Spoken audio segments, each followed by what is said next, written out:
Hey everybody, welcome to the Lionheart Institute podcast. I'm Richard Thomas. And I'm Tiffany Thomas. And we want to welcome you to a great episode on our interview series. We are talking to one of the finest young men that I've ever met. Had the great opportunity of knowing him both in his youth and now as he's become a young adult. All around the country, we're looking for inspiration. We're looking for people that we can admire, that we can point our children at, and we can point people of destiny towards to really say, how can you shape your future and the world that we live in to really become a better place based on your gifts and your talents. And this young man has maximized his gifts and his talents, and not only is he making a living of it on his own, but he's also now equipping and empowering people through his gift to really go further even than he ever went. Everybody say hello to the man himself, Juiette. Man, welcome to the show, my man. Thank you so much. Nice to see you guys. Oh, man, it's so good to see you. It's been a long time. It's good to catch up. I see all that music still in the background, and I can still remember when we took over the knife shop, and you turned that into a genuine worship shop. We went from a place where they used to cut things up to a place where he would lead the young people, particularly in worship. He was part of a youth choir at the church that we were at in Chicago that actually won a national competition. We had a chance to go to Florida and sing with Donnie McClurkin. So he's always been an inspiration to me because wherever he's at, I'm usually crying. So I hope that we can avoid it today because he's always turned it out in worship. Man, tell me what you're doing, not only today, but share a little bit, if you could, just a little bit of the elevator ride of your life. You grew up in Chicago, been there pretty much your whole life. If there's a city that's always in the news, it's the Chi. So talk to us a little bit about who you are and what's going on in life. Yeah, definitely. Well, actually, really quick, going back to the knife shop. So this is the same drum set. Wow. That we were using. Yeah, we were worshiping back in the day. Yep. And the same bass is over there somewhere on the wall. Yep. Right. Trophies and memories, baby. Man, yeah. But so I grew up in Chicago my entire life. My mom was here. My dad actually, he's from Nigeria. Okay. Wow. Yeah, so he came over here like around, for college and everything, met my mom. And, but I was always here in Chicago. And just raised in the church, pretty much my entire life. My grandparents on my mom's side were always singing into music. Okay. And, I go back to those days and I'm like, man, I really started getting into music maybe around 10, 11. Wow. But thinking back, I was like, when those commercials and like the jingles and like, came on those TV shows and stuff, I was always like humming and singing. I think that was like God kind of like starting that a little bit. Quick jump. Yeah. And then eventually got into that. But, that really came from my mom's side of the family. Like all of them sing, all of them grew up in the church and we're exposed to that. You come home from Sunday, church was never over. You guys still singing the worship songs. Oh, yeah. Had a choir of your own. That's why. And it was Baptist back in the day, so we were like, man, before we started going to Evangel, we'll be in all day long. Right. Start at 6 a.m. and end at 6 p.m. if you're lucky, huh? Yeah. Man. So, have you had a chance to go to Nigeria? Tell me about that experience to your father. What is that like having your father involved in your life from Nigeria? What lessons did you learn from that perspective? Not just what we would call an African American perspective, but a true African perspective. What was that like growing up? Yeah, it's interesting. So my parents, they weren't together. Okay. So I was, mostly with my mom. I would go with him, over the weekends here and there as I was growing up and everything. But I still have not been there, and it's one of those things where I think it's more relational.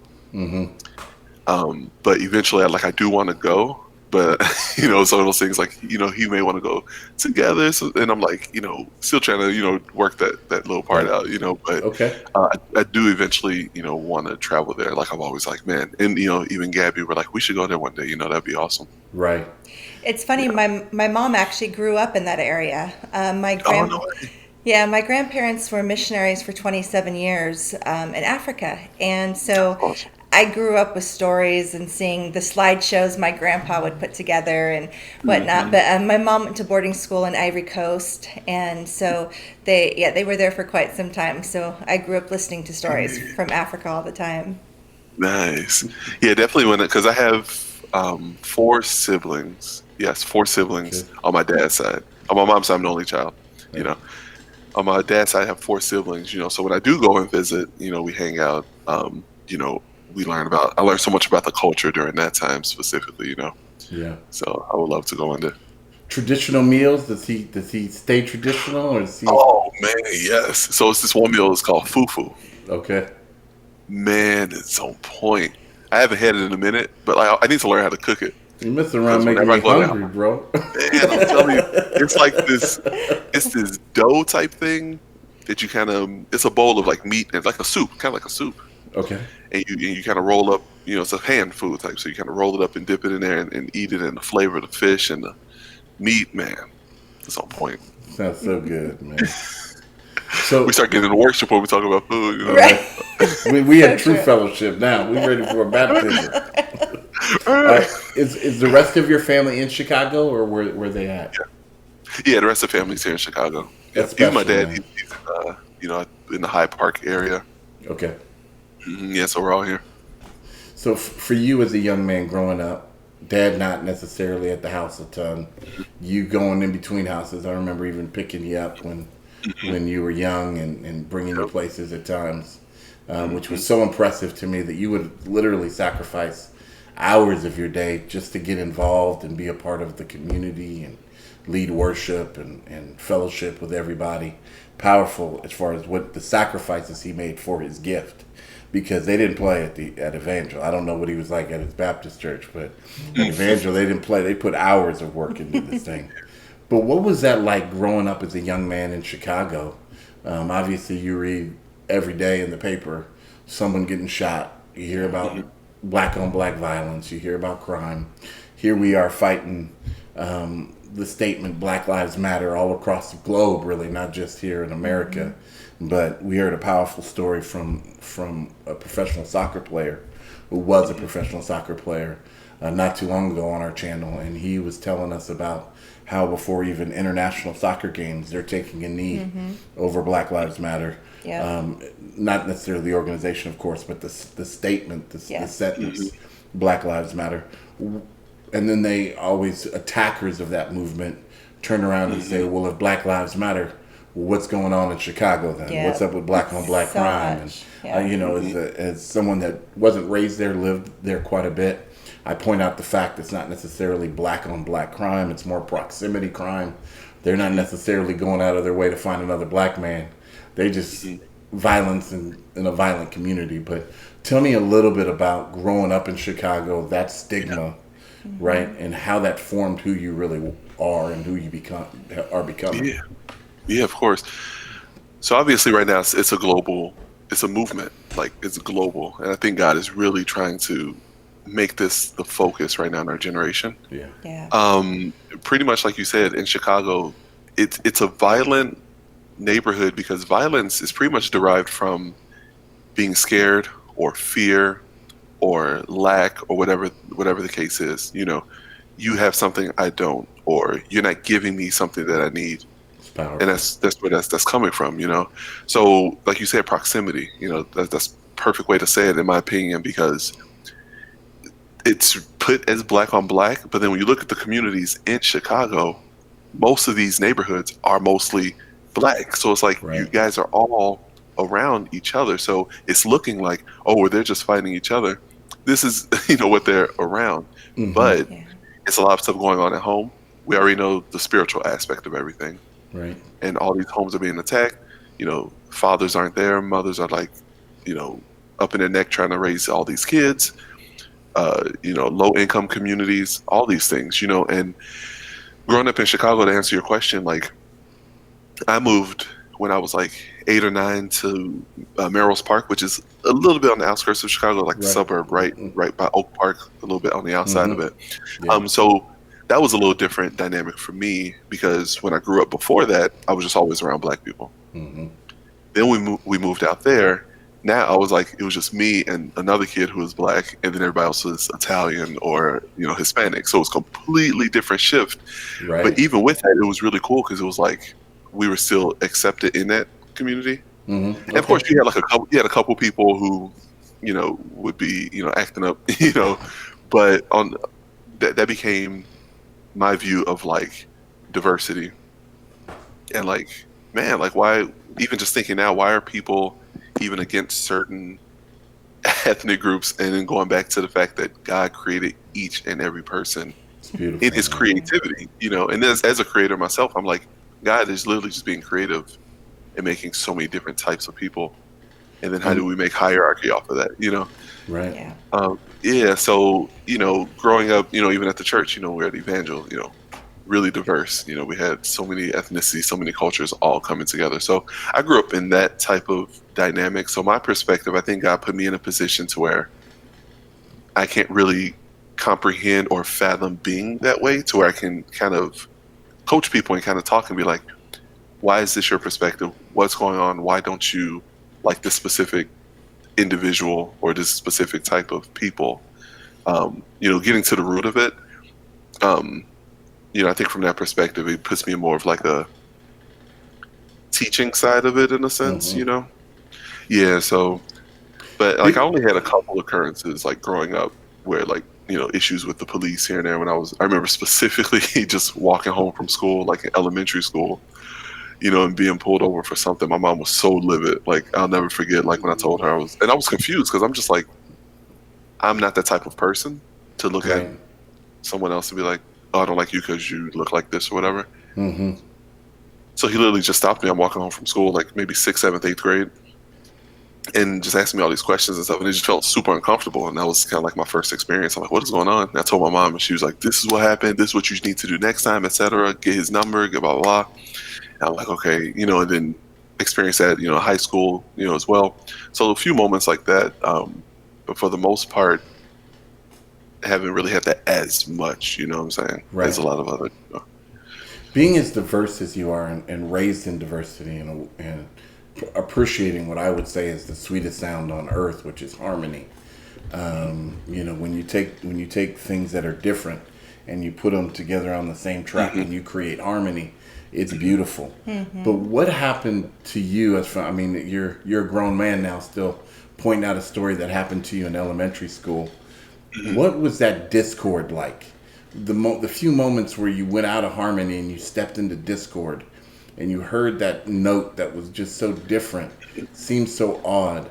Did that shape your perception of others at all, or were you able to take that dissonant sound, that sound that sounded off, and just kind of say, "Hey, I never want to hit that note again"? Or what was that experience like as far as your psyche? Hmm. Yeah. Um, I don't think it put me in a position to not like, say, for example, enforcement or the law or anything like that. I just always had a perspective of just like, man, like, God, what are you doing through this like specific situation? That's Or powerful. what are you trying to, what are you trying to show us through this? But not in a way where I'm like, hey, make sure y'all stay away from it. Or like a lot of people will just be against this specific group. Mm-hmm. But I more so look at it as individuals. Like Okay. say, a lot of people don't like, say black people or white people because of maybe an upbringing. A black person may have done something to you, or a white person may have done something to you, and now you collectively don't like that whole group of people. Hmm. But you got to separate. That was one individual who may have hurt Good. you, That's powerful. and you got to release that individual and not put that on the entire culture or the entire ethnicity. Like it doesn't. That just doesn't work. Like it doesn't make sense. You didn't do this to me. You know what I'm saying? Mm-hmm. So with that, I just kind of took. My mom was just very strong from her upbringing. Like my grandparents, they didn't play. Like they went through a lot, a lot, a lot. Mm-hmm. So with that, she had that perspective. So whatever she was telling me, I was just like, okay. But I was just kind of just. I don't know. I was just kind of just different in that way. Like Right. I don't feel a certain way about people. I don't know. How does that stir in your mind now as a grown man? Obviously, you've experienced some of that things, but you have the common Mhm. sense, I would say, the God sense, to really say, "Hey, you know what? I'm not going to define the police department all blue. I'm not going to define every police officer by that police officer's actions. As a grown man now looking at the BLM movement or rallies or now the George Floyd event, and now you have Breonna Taylor with the whole city's on fire, right? In a sense of immoral actions and in my heart and my conviction when I look at it. How do you now articulate with other people of color, and how do you articulate with your white friends your experiences and your interpretation of these events? Because you haven't labeled everybody as one specific type. How do you now communicate that? Yeah. I mean, definitely have to put, filters on different situations and look at each situation as it is. So that's kind of how I've been shaped over time, looking at things situationally. And especially now, like I have the two boys, Right. like the two little boys. I'm like, you know what? And they're mixed. So I'm like, they're going to be, unfortunately, maybe experience some of that stuff in the future. So even now, just already here and there, just teaching them little things here and there, like, make sure you're being safe in the house, making sure, you're closing this door, locking this, don't answer when, just like little things. And then eventually going to have to sit and actually have that conversation with them. Like certain people are like this because of this. And you make sure you still treat everyone, equally, So for me, it's just kind of shaped me with this perspective of, I have to coach people because the best way is to teach. Right. Like people are doing these things just because they're ignorant. Like whatever their parents may have taught them, this is their mind. This is literally the mindset that they're in. Yeah. So it's like, So how do you switch that? You have to teach them, something brand new. I mean, it's just like, the gospel. You got to teach them something brand new, something we've been stuck in, teach them something new from it. Right. So yeah, so I was just taking from like, not the perspective of retaliation, but just like, how can I teach my boys to show them like I'm not going to react. I'm going to respond to you. There's a difference between reacting and responding. Powerful.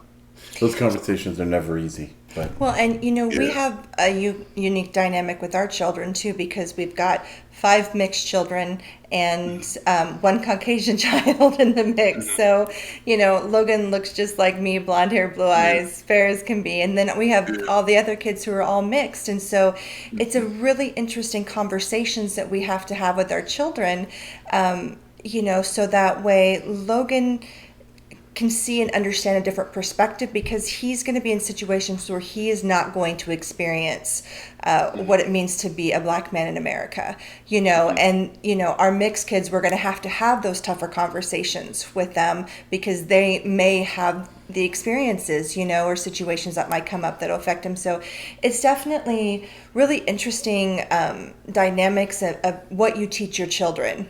Especially with the world the way it is, and how, we teach them to love and, respect and value each other and everybody. I think in this society, that's really what we have to do, is we really have to teach people to value each other, no matter their color, no matter their culture, and see the beauty in everyone, because that's really, I think, really important. Yeah, for us, obviously, Mariah and know Blue pretty well because they were there, obviously, in Chicago with Christy, and they're darker. Blue got a little pass in him with his blue eyes, blonde hair. But for you and I, we're not necessarily flies on the wall, right? When we walk into a room, a black man has arrived. Right. For Blue and Payne, who's fair skinned, and then especially for Logan. They're like flies on a wall in some senses, and so they face things that they wouldn't necessarily even be aware of if we hadn't talked about it. Right. And so I'm sitting with an older gentleman in education. It doesn't just start and stop when you're in your teens or your 20s. This gentleman was well into his 60s, and I always take racism and racial things as a half joke, right? To me, it's, and I say this with all due respects to people with Down syndrome, but to me it's a form of mental illness, spat out of the mouth of children like with Down syndrome. It's just kind of it's asinine, right? And I say that respectfully because I know a lot of people with Down syndromes that are much more intelligent than racist. Yeah.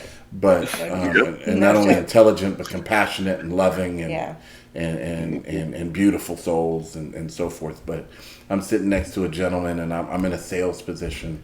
And so we have people coming to our place, and we're selling this memberships to this exotic level of success and so forth. And so I'm listening to his pitch, and I'm like, man, that's so good. Ooh, I want to take that. That's some good stuff.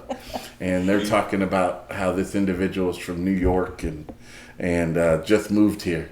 And sure enough, it's a beautiful gal. She's got her mask on, of course, because we're in this COVID era. And beautiful eyes, but it's an Asian individual, half Asian, half Italian. We find out later, and the first thing out of his mouth says, "Oh, you're brand new here. You're straight off the boat." I'm like, I couldn't help it, man. I was drinking a glass of water. Water goes everywhere. And I'm like, man, she just kept it pushing. She didn't care. She's like, just give me my stuff. Say what you say, yeah. She just kept it pushing, but she looked at me like, bruh. Oh my goodness. What's going on with Mr. 60-year-old white man here? But now here's the funny thing is, I got up and I was just laughing so hard because I know this gentleman. I know his heart. He loves people. He genuinely loves people. And he said to me, he said, "What are you laughing at?" And I told him why I was laughing. He said, "Man, I've been saying that for 40 years. I just never really thought about it." And so I broke it down to him, and he almost started crying. I was so touched, honestly, because in this age of awareness and political correctness, he is not a politically correct guy, right? He says what he thinks when he thinks it, however he thinks it. And normally he would just blow me off and say, that's BS or whatever. But it really touched his heart, and he almost started crying. And he's like, "I'm gonna go find her and I'm gonna apologize." I'm like, "Don't do that, man. Just give it some space. Just leave it. Just leave it. Let that settle. Let that be a joke, right?" And sure enough, he was so sensitive to her, so kind. She ended up purchasing, and they talk every day when she comes in, and it's a pure relationship. It's a fun relationship to kind of watch develop, but the real relationship of it and how much encouragement he gives and how much support he gives really is birthed out of the fact he was comfortable enough to say, "You know what? I became aware of what was called a scotoma, or a blind spot in my life. Even though I love people, I may approach it in a way that's different than I should approach it." He addressed that and had an open heart because of it. So I love what you're saying that way, man, because it is all about perspective, not allowing one moment to transform you into a bitter person or angry and assume that that's against everyone. So I'm proud of the way you're raising your kids that way. More of us should be doing it. But it's difficult, man, Yeah. Oh, yeah. It's difficult. Like, I had the opportunity after graduating to work. I was in Inglewood. I was in Humboldt Park. I don't know if you've heard of By the Hand Ministry. No. It was an after school company I was with for a couple years. Okay. And pretty much they were going to the low income communities. Wow. And pretty much work with those kids in the schools. So, I mean, we were in the heart of Inglewood working in these schools with these kids. We were in Cabrini. We went to all of these different areas and stuff. It was rough. So we were working there with these kids at school. I mean, no discipline, just kind of just all over the place in the room and stuff. And it was a ministry. So even with that, just seeing the different dynamic depending on which neighborhood you're in. So people have to realize, like, depending on your upbringing, depending on your the demographic and everything, all of that plays a part in how people act. So you have to look at people's situations and not just look at this person and say, "Oh, this person is just like this," or whatever. We all have these stories. We all have these stories. You meet someone, shake their hand, you don't know anything they've gone through. And you just have to build that relationship. But then people don't want to do that, and that's what causes all of the issues. So again, fear comes from the ignorance, and you only get rid of the ignorance by trying to build the relationship. So because that's where knowledge comes through, is understanding through relationship. That's so good. Well, I know growing up, music was very important to me. And for me, I will say it truly saved my life. I went through a very rough childhood and some dark times, and Music truly saved me. And, I started singing when I was 5. And so that's a lot how I expressed my pain and my trauma. And then I got into musical theater when I was 8. And that helped a lot with that. But I truly feel like I don't know if I would be standing here today without music. And so for me, music is so important just in my everyday life. And so tell me a little bit about where your passion for music comes from, and at what point in your life did that just kind of take hold, because you do a lot with music, and so where does that passion come from? Yeah, I think just a few opportunities and just kind of being like, let's go for it. Like it looked like the singing was always there, like I said, in the house, but actually venturing out into it was, like Pastor said, in the youth choir. That's when it all started, So my mom was like, "Oh, you should, try out the youth choir at the church stuff." I was all shy and nervous. I was like, "Oh, I don't know," And I'm telling you, like, I would jump to every part, like alto, soprano, tenor. I would be singing and jumping all over, going to each section, and then just being in the choir though, and really just hearing your area, and just really that really helped me to stay in my. I would be hitting the notes, but I would be like, jumping parts, So it was crazy, and then that started developing. And then as far as the musicianship, when the movie Drumline came out, you guys seen Drumline, the first one with Nick Cannon? Great movie. Yeah, so when that came out, that's when I went, you remember Jeremy? Mm-hmm. Yeah, so I went to Jeremy, like, Jeremy, you got to teach me how to play drums, man. You got to teach me how to play. So I went to his office, his office was right there by the drum set. Yeah. He pulled out a snare, he let me take it home and started teaching me. So even just that him just being open to just be like, "Oh yeah, here you go," and just taught me a little bit.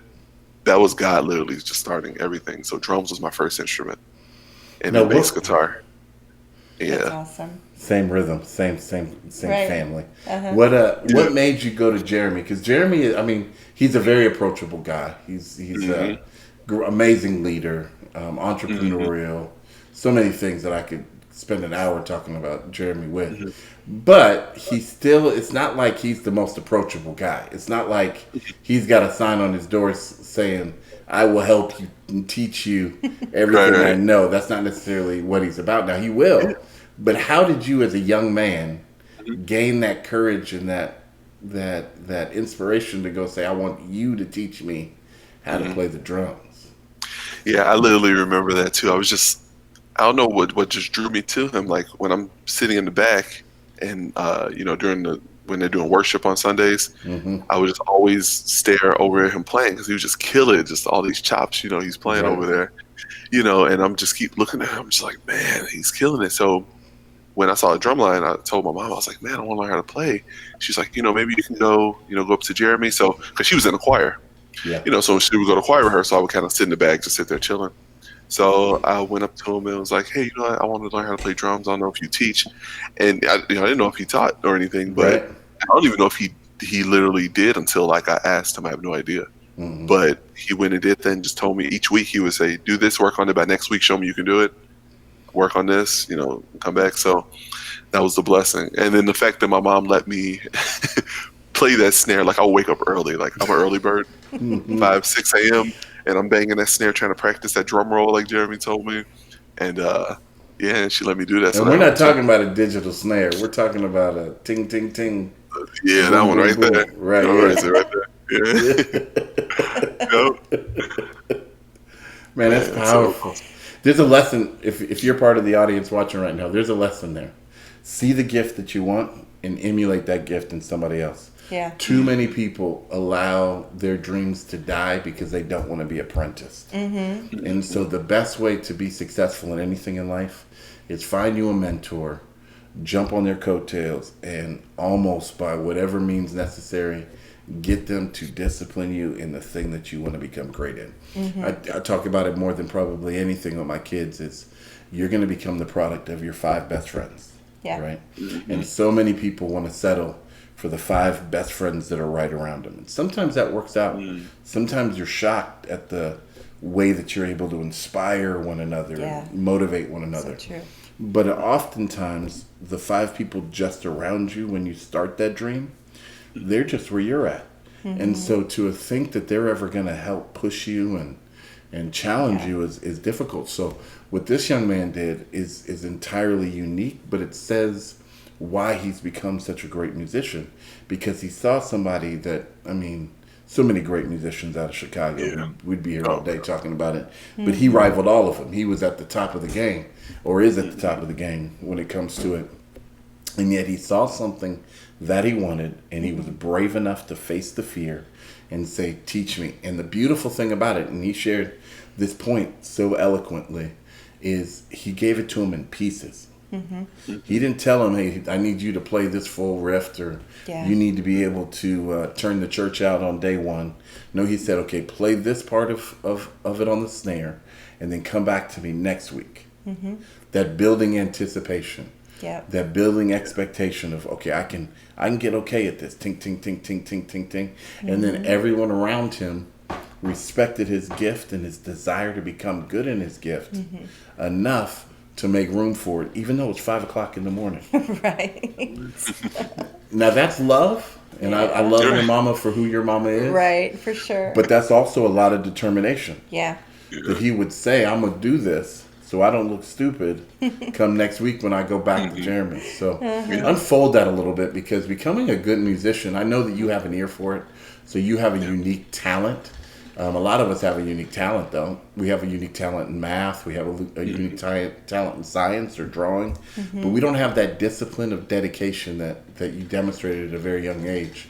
Talk about a little bit about that, and what it's helped you become as far as a person of faith, a father, a husband, obviously a musician. Just the style of developing a little bit at a time. Talk about where that started you, how it processed you and developed you, and then of course where you are right now. yeah, for sure.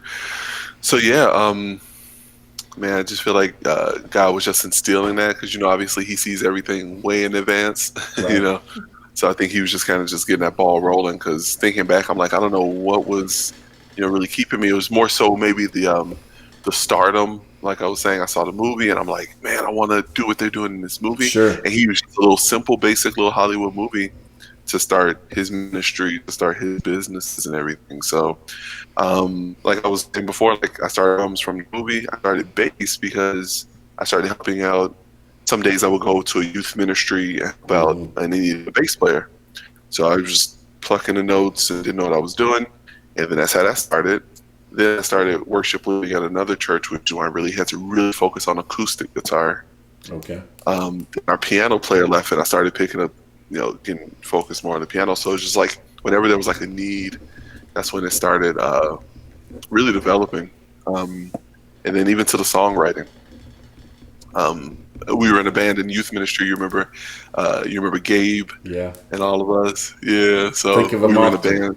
Yeah. Yeah, they're doing great. Yeah, we were actually talking this week. But Tell them I said but yeah, that. even with that, yeah, for sure, I sure will. But yeah, but pretty much, that's when I started doing the whole songwriting. Like he was writing some tunes, and I think he needed help with like a specific verse or something. And I was like, oh, how about this? Whatever. He's like, oh, this is good. I like that.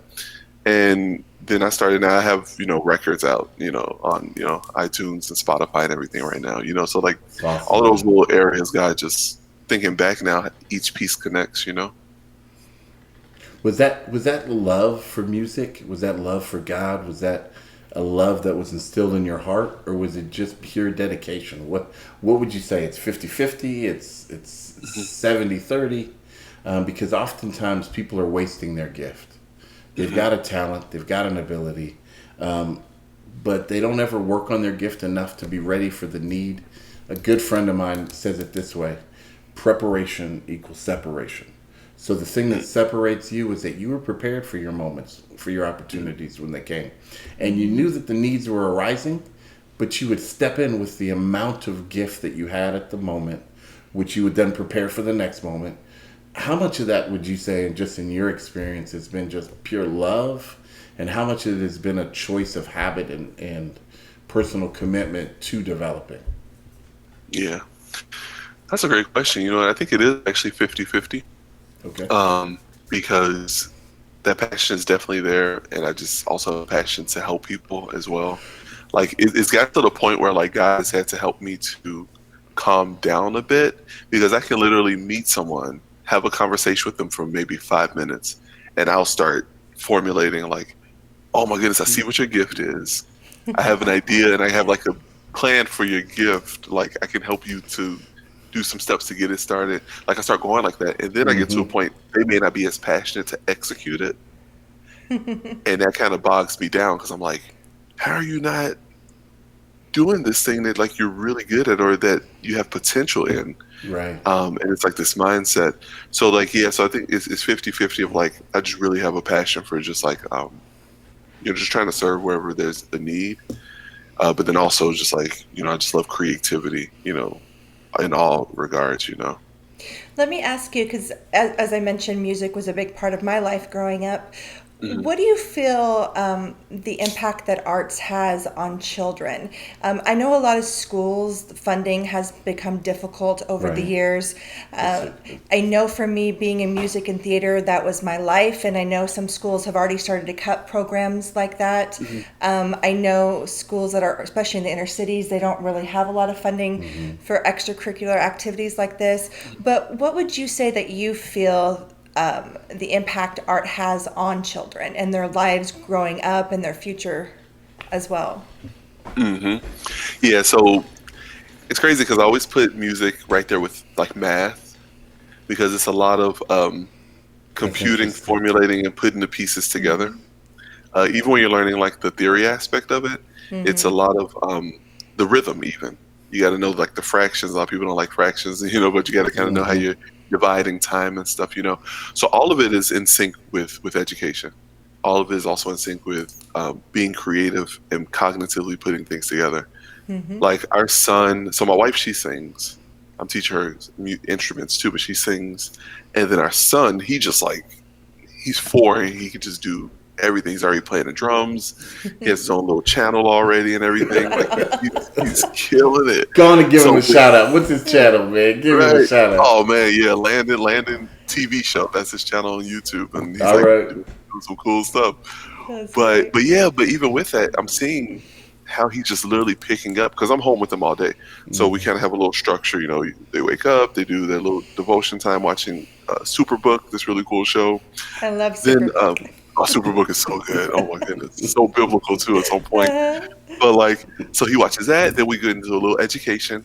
And then when he's learning this stuff, I show him maybe a couple times and he's just picking it up. And I really connect that with the music too, that because we work on the instruments, how he can just kind of put these pieces together and figure out how to just join parts together and everything, It's awesome. It's powerful. I know for me, just even as growing up, I'm not musical at all. When Juiette would lead us in worship, I can still remember his face. It would be right next to my daughter's face.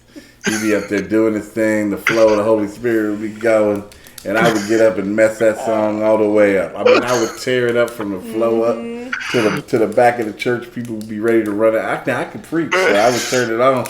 But they would be looking at me half sideways. But I love how he's saying you have to match your gifts up, and you have to look at it because truly music, if you have any kind of musical inclination, he's so right. There's a rhythm to everything, and so for me as an athlete, I would take music and allow it to transform my mind for preparation for what I was about to do. And so I had no musical skill, no musical talent, but just the discipline of allowing music to transform me. Even now, if I know the day, depending on the day, you can tell the genre of music I'm going to be playing, whether it's worship, and I'll have many a ride on to work and listening to worship. Or a lot of mornings I know, what, today's going to be a fight. I'm going to mess around and listen to some Nipsey Hussle because I got to get myself ready, right? And so there's some mornings when I turn on, whatever sound is kind of my favorite, and I'll get to work and I want to turn right around and come back home to you, So music has a way of setting the mood, Exactly. I tell everybody I know. Yeah, oh yeah, absolutely. I tell everybody I know, hey, if Casey and JoJo hadn't have been alive, my children wouldn't have been alive. Because Casey and JoJo just did it. And Boys to Men. Boys to Men. Yeah. So So there is such power in music to set the mood. And that, they say, and this is for parents that are watching for your children, get them involved with Juiette because he has a school.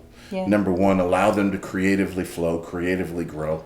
But they also say study to classical music. Yeah. And so I know I went from my whole high school career, I was we'll call me a 2.0 because that's what I ended up qualifying to play Division I football with. I wasn't, but that's what I qualified with, to go into college and getting 2 degrees and a 3.7 GPA. But a lot of it I attest to, one, learning how to read the Bible and being diligent in creating those habits. But number 2, I listened to classical music when I studied, and what it did is it gave me associations. So I was able to kind of get into a rhythm of humming these classical songs out.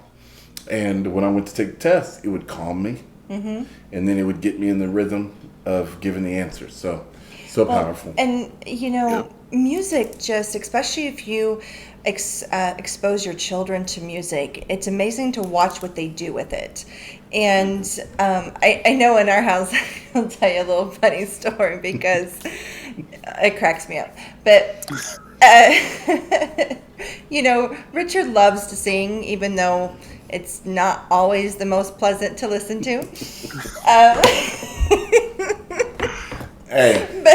For my audience, I know a lot of our audience is not biblical based and you're not necessarily Christian, which is fine. But the Bible does say, "Make a noise unto the Lord." It says, "Make a joyful noise." This ain't make a good noise. It say joyful. Yeah, so that's good.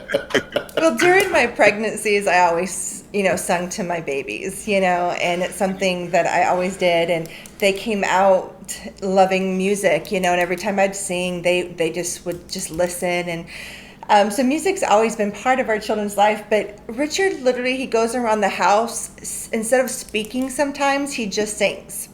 So he just makes stuff up and he sings like things that he wants to say, and it always makes me laugh, but our children have picked it up. Right. So our 3-year-old, literally all day when I'm home with him, he'll just come up to me and he'll just start singing what he wants to say. I mean, it is. Also, like whatever sentence, he'll just start singing it. He'll just start singing the sentence. Mama gonna make me some popcorn, popcorn, popcorn, pop that popcorn, mama, popcorn. He just literally, he'll start singing about wanting goldfish or singing about wanting mac and cheese or so it's hilarious. Like they literally have turned into him. It cracks me up so much. But they get so much joy out of it. They get so much joy out of it when Richard does it, and they just get so excited when Daddy's singing it, and they just sing along with them. And music just brings people together. It truly does.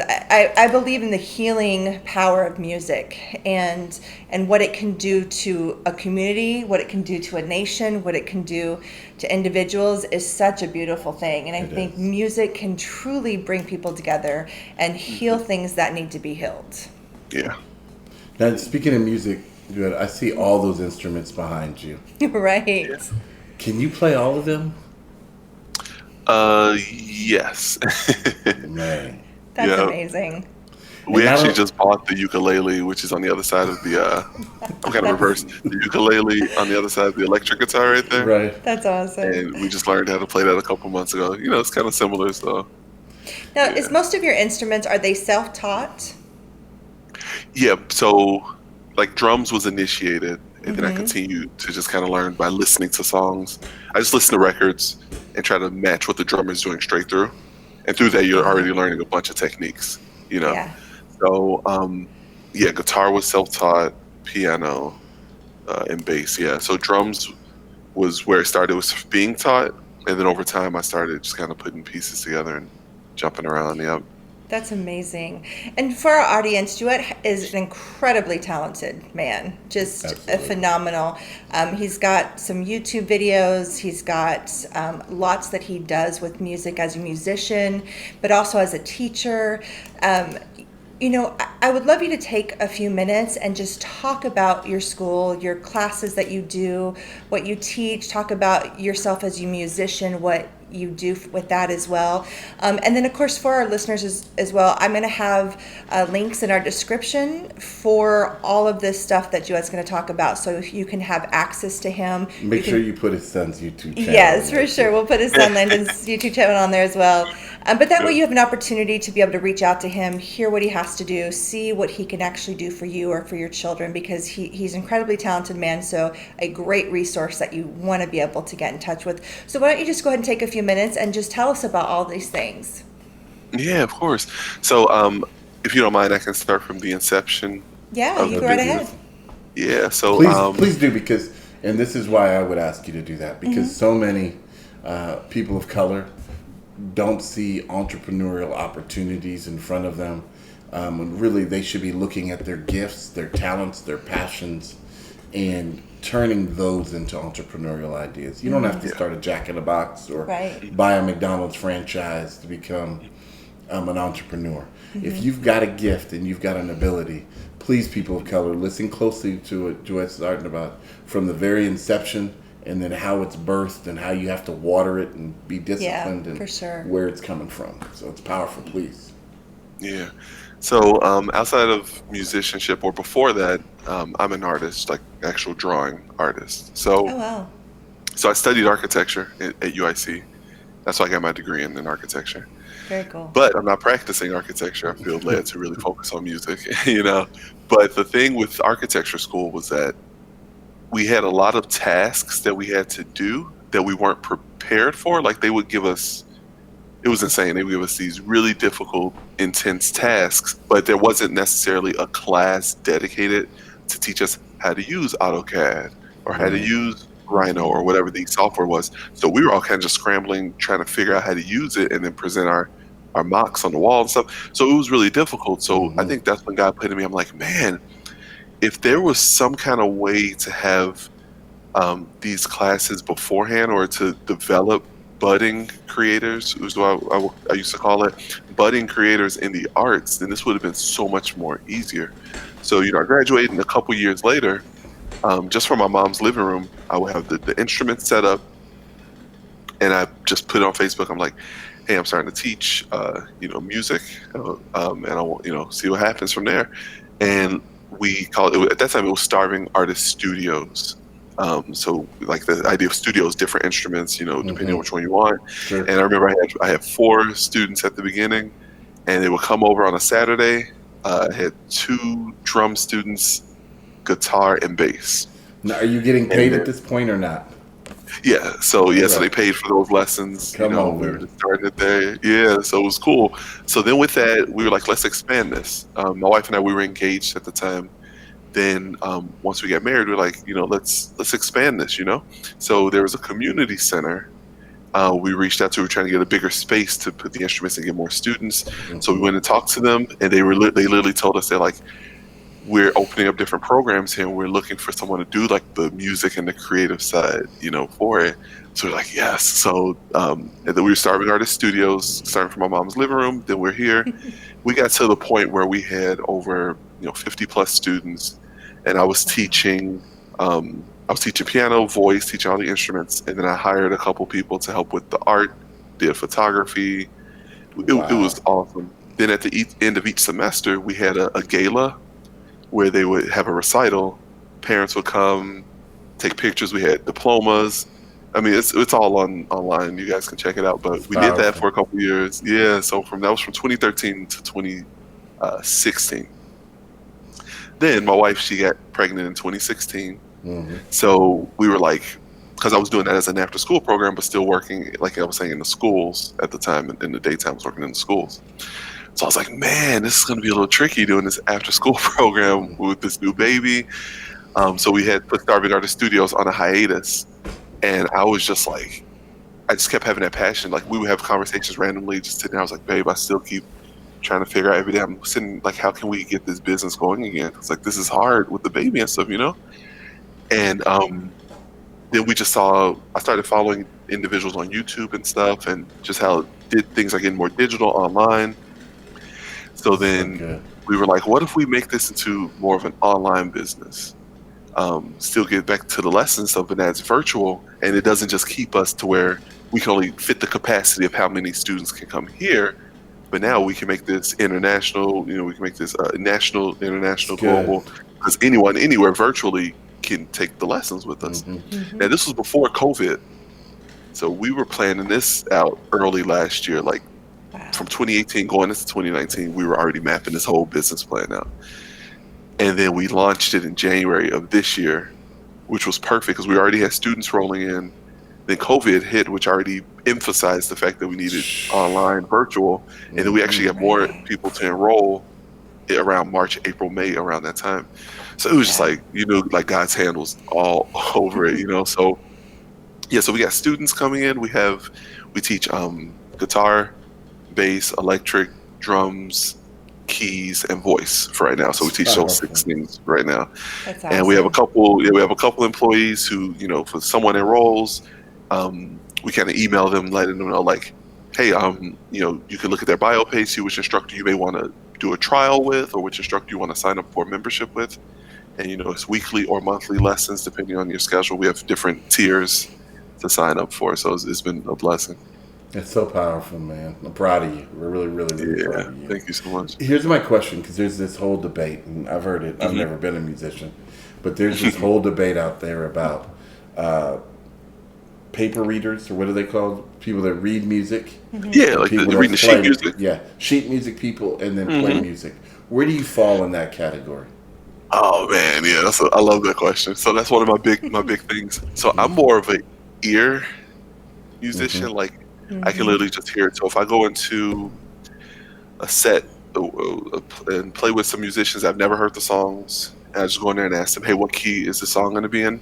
I'm like, okay, cool. Then I can start playing it. Just that's a Chicago thing, though, right? Yeah, it is. It literally is. We're all about. It's something called like the number system. So we literally be on stage. We're just throwing up fingers, and that's telling us which chord to play, and you got to know what that those numbers mean. So that's just how we kind of flow. But then also, like when I took theory in college, it was so hard. I was like, what is this guy talking about? I did not know what he's talking about at all. This was tricky. Then when I started working on it later, I was like, oh, if it was explained like this, I could have comprehended. So now, like for certain students, like piano, for example, I'm teaching them off the sheets. But then I also want their ear to get used to, like, okay, don't necessarily stare at it, get the feel for the rhythm, because that's more important. You want to internalize music. But for me, I'm more so like the ear guy, the more feeling it type of musician. And that's why it comes out the way it do. I'm very much like that too. I remember when I was in elementary school, I think I was in, I'm going to say probably 5th grade was the first time I actually ever took band in school, because I was always in choir. Like as soon as you could take it in elementary school, I was always in that. Right. But I wanted to learn to play an instrument as well, and I was really interested in the clarinet. And so I joined band in, like I said, 4th or 5th grade. But they didn't have any openings because clarinet was a very popular instrument to people wanting to play. So they had an opening for an alto, for a saxophone. And so they're like, well, you can play a saxophone. I was like, oh, okay, well, those are kind of cool. So sure. Well, so I remember my first band class. So they give you the sheet music. You've got your instrument. Well, I had no idea how to read sheet music. Nobody ever taught me how to read sheet music. And at that point, and by that grade, most students have at least a basic understanding of sheet music because they've been playing band, for a year or two. So I had no idea how to read this. And I'm like looking around like, I don't even know what these notes mean, And so I literally had to figure out how to play the saxophone completely without anybody even knowing. I had no idea what I was doing. And so did you learn to play it by just kind of listening to what everyone else was doing, or? That's how it really started. I had to figure out what the placement of my fingers, what those notes meant, and then I learned how to read sheet music completely on my own based on that, and figuring out what these notes were on the sheet, figuring those out, and then obviously figuring out my positioning on the saxophone. But I had to start out literally trying to figure out how to play this by just listening to everybody and the sounds coming out of it, because I had no idea how to read this music. That's so funny. And that sounds just like my architecture experience. It was just like we had to figure that stuff out. Right. And it's like that, and that's exactly why we do this. We're like, we try to make sure that you guys can understand it, because it can be intimidating. Yeah, Like it can everyone be. I talk to, like, oh, what's your favorite subject in school? Or rather, what's your least favorite subject in school? Like, oh man, math was hard. I don't really like math. Math is always the thing that intimidates people. That's my favorite subject. But that's the thing Math that is? intimidates people. Oh yeah, yeah. Like I tutor people in math too, but here and there. But like with the thing with fractions, it was always fractions getting people, intimidated or nervous and stuff. Whenever I talk to people. So with that, music kind of has that aspect, like I was saying, and music can be intimidating. We try to take it to show them like, yo, this isn't that bad. We can break this down to just a few little notes. Just learn these 3 or 4. Because in So West, the good. stuff we listen to on the radio, they're playing the same 4 or 5 chords all day. Yeah. All the pop songs today, same chords. So if you show kids what we teach them, it's not, and I want to not say kids because we teach adults too. It's anyone can learn. We can sign up. But I try to teach songs that everyone loves. So I'll always sign up a student and be like, hey, what are your 3 favorite songs? Then I'll go back and listen to them and choose which one will be the first to teach. Because if you're learning the song you love, you go, oh, mom, I just listened to that. I can play the song that I love, and it gets them so excited. So Right. Bought that's in. pretty much, yep. That's exactly how we do that, Powerful. Well, I think what you're doing is amazing, It is. Juiette. I think it's so needed, especially right now with everything with COVID. And Perfect time. I don't know in Chicago what it's like there, but I know here in Washington, our kids are all being homeschooled right now. There's no Yeah, school same. opening. You guys have the same going on there. Yeah, so everything's remote learning. Kids are stuck at home 24/7. And they're not getting out. They're not getting their music classes really or anything like that. So I think what you're doing is amazing. And I think it's great that you were starting to launch this even prior to COVID, because I think having the online access is amazing. It is. There's so many kids that, live in single parent homes, or parents, working long jobs or multiple jobs, and they have no transportation to get to places. Yeah. And I think this is such a great opportunity for kids and adults as well to be able to have access to knowledge and learning how to play instruments and sing and everything that you have to teach them from their own home, which I think is a huge game changer for so many people. So, thank you so much for doing this, because like I said, it's so needed. And especially I really feel like, in the Black communities, with all these kids don't have a lot of after school activities. I mean, this is huge for them to just help focus them, teach them something else, and help empower them that that their gifts mean something and that they're special. And I think it's a beautiful thing what you're doing. And audience, if you have anybody, whether it's you or your children, that have a love for music of any kind and want to just learn and develop and grow that, please check out Juiette's websites and get in touch with him, because 100%. I think it's a great opportunity to start to develop gifts in your children or yourself and grow that and see where that goes.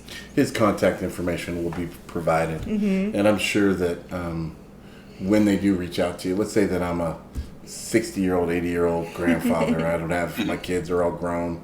I'm not going to learn how to play the piano. I don't want to learn how to play the piano. But I like the sound of the piano, and I want a kid to be able to do that. There's sponsorship opportunities where you could get connected with a child in Chicago and just sponsor them to take lessons. And in the school systems that we have now, that's all been pretty much defunded. It's been taken away. And so private studios like this, obviously he has to make a living. He has to provide for his family. And there's not even grants really that exist for this hardly anymore. So if you're a grandparent or a single person and you want to help people develop in the arts, Juiette is a phenomenal person. You could live in Oregon, you could live in California. That student could be in California, Texas, New Mexico, and he'll train him up in the ways that he should go. Juiette, just because we have a few moments left, are there any final thoughts that you'd really like to share with the Lionheart Institute audience? Thoughts about being a success, or thoughts about facing your fears, or whatever's really on your heart? Because as creative as you are, it'll be a gift to them to really know your mental process for dealing with challenges and how to stay consistent and reaching your goals. Yeah, for sure. I was actually, one of my buddies, he actually posted a status on Facebook today or yesterday asking, do you feel like you're pursuing your dreams? If you are, you know, what's pushing you to do so? If you're not, what's hindering you? Pretty much. He actually It's posted that good. recently. Yeah, and I was like, man, this is so timely. Because my big thing is, people, you have to pursue your dreams. It's like the fear of not completing these tasks that God's given me these gifts to do is more. It outweighs, the fear of being like, oh, what if someone doesn't like this, or what if, just being afraid to do it. So it's like really just pushing through and being like, I have this talent. Like from the moment that we were born, God instilled in each person a gift. It was like he pretty much set you up. He's like, I'm going to create you, and I'm going to give you a gift so that you're set in life if That's you great. pursue this. And we kind of run all over the place trying to figure things out.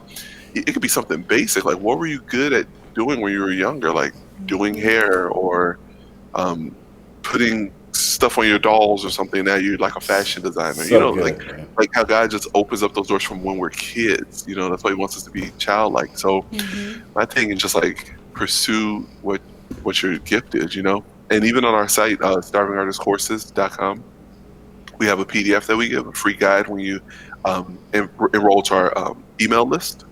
It's called Finding Your Rhythm, Making Time for Your Dreams. So we shoot that over to students awesome. when they sign up to kind of right away line up, okay, you're going to say like, oh, I don't have enough time to practice. I want you to write out your whole day because there's always somewhere you can squeeze in time, and it kind of walks you through like, it walks you through 3 steps. It's like this whole thing we kind of put together that walks you through. So at the end, you're like, okay, now I can kind of lay out my day and really focus and my energy on every little thing. And it really helps while we're all kind of home and schedules are kind of scattered, get a little bit more structure again. Yeah. So, people can access that too, but I'm big on just going for it, It's powerful. Man, thank you for being on the show. We will definitely have to have you back again.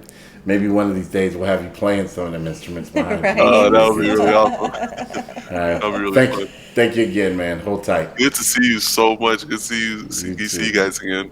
You as well. Such a blessing. So everybody, I want to thank you for hanging out with us here today at the podcast. It's been an absolutely amazing show. Yeah. It's Talking been about great. somebody that's extremely creative.